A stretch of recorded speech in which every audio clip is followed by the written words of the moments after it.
sy'n cysgu yn Tryweryn. Dŵr oer sy'n cysgu yn Tryweryn, dyna di geiriau'r gan ac mae'r efeilliaid, Osian a Geoff Charles, wedi ei magu o fewn golwg i gronfa ddŵr Tryweryn. A gan fod Geoff bellach yn gyfieithydd yng Nghaerdydd ac Osian, adran ffarmio, mae Aberystwyth yn lle canolog i'r ddau gyfarfod, ac i hel meddylia am be ddigwyddodd 30 mlynedd yn ôl. Mae'n cartre ni, Rhyddyfen, yn dal i sefyll. Dwi'n parhau i fyw a gweithio nelly. Gafodd ffarm i brynu gan Corfforaeth Lerpwl mwyn cael deunyddiau i godi'r argau. Roedd yn colled ni yn wahanol fel teulu. Golled yn fwy o gymdogaeth a cymuned a ffrindiau yn fwy na colled tir a'r cartre mewn gwirionedd. Dyn ni'n wrth gwrs di tyfu fyny wrth Llyfrgell Celyn a di mynd heibio fo bob dydd wrth fynd i'r ysgol. Felly yn rhan o'n bywyd bob dydd a wrth gael diddordeb yn yr hanes, diddordeb brwd, mae'n bechod fod ni wedi colli'n taid yn 7 mlwydd oed a nes i wedi cael mwy o amser i holio am hynny. Ond mae gen i ni ddigon o hanesion di gael gan yn tad a'n hantis a mi bod nhw wedi bod yn yr ysgol ne. Ydyn, diddordeb mawr. Mae gen i go plentyn o'n had a mam yn dod adre ar y diwrnod tynwyd y lluniau yma, diwrnod agoriad swyddogol ar gae llyn Tryweryn. Ac mae'r lluniau yma dynwyd ar y diwrnod hwnnw, 60 mlynedd yn ôl, gan Geoff Charles, yn dal i ddod â'r hanes yn fyw yma yn y Llyfrgell Genedlaethol.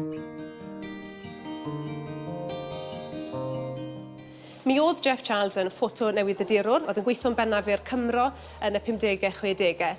A mae gyda ni fan hyn yn y Llyfrgell Genedlaethol drysorfa o'i ffotograffau yn ddegau os nad cannoedd o filoedd ohonyn nhw. Ac ymhlith y rheini, mae da ni gofnod am rhysadwy o'r hyn ddigwyddodd yng Nghwm Tryweryn. O'r foment gyntaf na oedd sôn am y bwriad i foddi'r cwm tan y brotest na 60 mlynedd yn ôl i heddi wrth agor y gronfa ddŵr. Yn ogystal â'r ffotograffau, mae yna ddetholiad o weithiau celf sydd wedi cael ei ysbrydoli gan be ddigwyddodd yn Tryweryn. Fel y cerflun ma sydd wrth yn ymyl i gan John Mary Morris. Falle welwn ni fe ryw ddydd wrth ymyl y llyn. Ac i Osian a Geoff, mae'r lluniau a'r creiriau yn creu mwy nag atgofion. Mae'n bleser cael dod yma i Aberystwyth i weld rhai o luniau gwreiddiol Geoff Charles. Mae casgliad Geoff Charles yn ffynhonnell amhrisiadwy fel cofnod o'r ardal.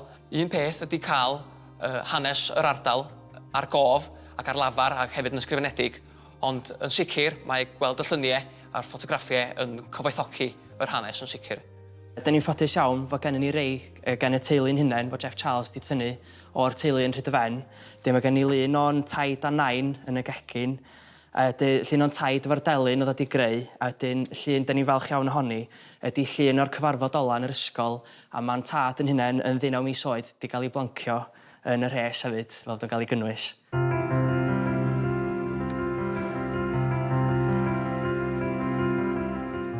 Corlan filltigerig di hwnna, de? O, ie. Sgwni pwy berl yr un, y coed yn y cefn, ddech chi dipyn llai, ydy gyda? O, ie, di. Geoff ac Osian amlwg wedi ymgolli. Gos drefnu rwan yr arddangosfa yma, dwi'n siŵr bod ti wedi cael profiadau hynod o ddiddorol. Ond bendant, chi'n gallu bod yn gyfarwydd iawn â hanes rhywbeth a beth sydd wedi digwydd. Ond pan mae'n dod at guradu a enwedig hon yn edrych ar yr holl ffotograffau yma gan Geoff Charles. O'r rili'n aros yn y cof, chi'n gweld y lluniau yma o eiliadau neu ddyddiau, dyle fod wedi bod yn normal iawn ac yn digwydd fori drynydd, y cneifo, mynd i'r ysgol, ond gwybod mae dyma'r tro diwethaf nhw'n mynd i fod yn digwydd. So i'n dychmygu hefyd bod gweld ymateb y ddau yma heddiw yn goron ar y cyfan, Mari. O, bendant. Chi'n gwybod, bobl yn gallu ymateb gymaint i ddelweddau. Sy'n mysau rhyw eglurhad mawr wastad.